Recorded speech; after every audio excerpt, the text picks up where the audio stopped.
আজ আমি তৈরি করব reshmi kabab in air fryer.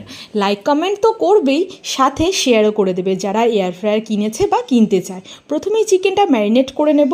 Fresh cream, টক দই, লেবুর রস, আদা রসুনের পেস্ট, কাজু আর কাঁচা লঙ্কা বাটার পেস্ট, আর সাথে দিয়ে দিয়েছি জিরার গুঁড়া, নুন, গরম মশলা অ্যান্ড কাসুরি মেথি, আর সামান্য বাটারও দিয়ে দিতে হবে।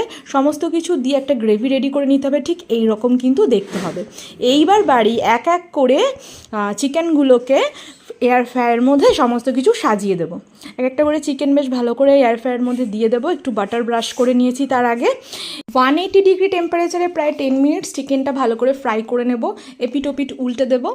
তারপরে চিকেনটা ফ্রাই হয়ে এলে এরকম একটা পেপারের মধ্যে এক্সট্রা যে গ্রেভিটা ছিল সেই গ্রেভিটা দিয়ে একটু বাটার দিয়ে আরও 2-3 মিনিট মতন ফ্রাই করে নেব।